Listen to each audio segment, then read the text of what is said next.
예림단장 칼럼입니다. 오늘은 부활하셔서 사람들 앞에 나타나신 예수님에 대해서 나누어 보도록 하겠습니다. 사람들 앞에 나타나신 예수님.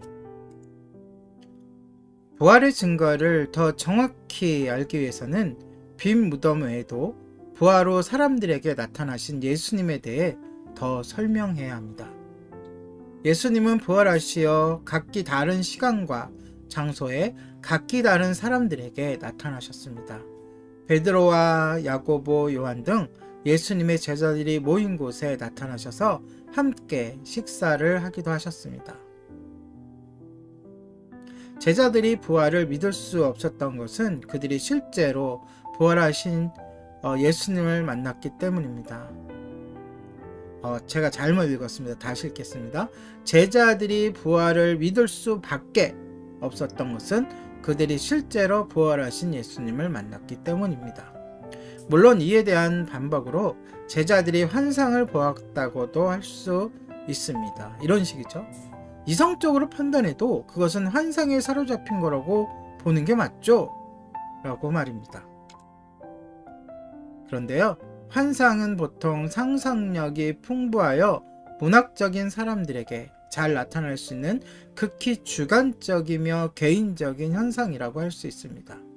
그러나 어부였던 베드로, 야고보, 요한이나 세리였던 마태 등 예수님의 제자들은 물론 성경에 대한, 구약에 대한 지식은 있었지만 깊이 연구를 하고 학문에 몰두했던 학식이 많거나 문학적인 사람들이 아닌 현실적이었으며 단순하고 투박하기까지 한 사람들이었습니다.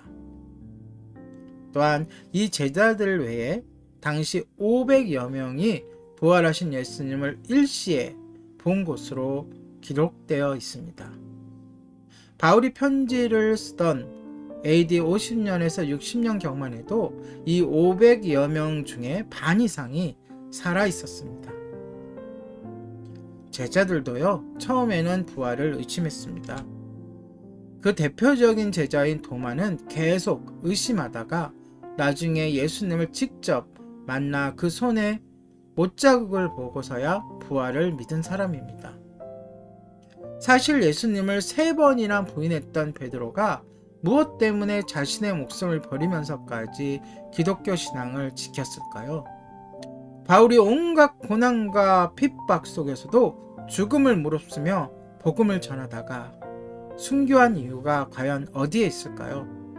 더구나 부활은 예수님을 잡아 처형한 예루살렘의 한 복판에서 일어난 사건이었기 때문에 예수님의 죽음을 직접 목격했던 수많은 사람들은 부활을 받아들이지 않을 수가 없었던 것입니다. 그들의 눈으로 직접 보았으니 말입니다. 부활을 못 믿는 것 자체가 이상한 거였습니다. 결국 이 부활의 증인들은 그 후 이어진 기독교 박해 속에서도 순교하는 성도들이 되었습니다. 이 부활의 증인이자 순교자들로부터 시작된 기독교 신앙은 2000년이 넘는 지금까지 계속 이어지며 전 세계의 교회를 형성해 온 것입니다. 예수님의 부활은 기독교의 객관적인 증거로서 역사상 아무도 이 부활 사실을 무너뜨릴 수 없었습니다. 이것은 초자연과 자연이 만난 놀라운 사건입니다. 그리고 바로 여기에 하나님의 의도가 나타나 있습니다. 인간의 구속을 주시려는 계획, 바로 하나님의 구원 계획 말입니다. 맹목적으로 믿는 것이 아니라 이 부활의 사실을 받아들일 때 우리에게 믿음이 생깁니다. 부활의 사건이 사실이라면 예수님께서 말씀하신 것이 맞는 거잖아 라면서 예수님을 믿게 된다는 것입니다. 물론 이 일련의 과정은 성령님께서 인도하십니다.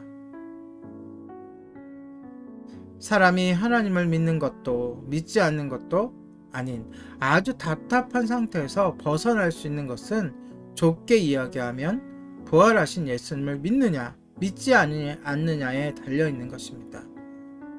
여기까지가 하나님께서 계시는 존재하시는 우리에게 구원이 필요한 객관적인 증거입니다.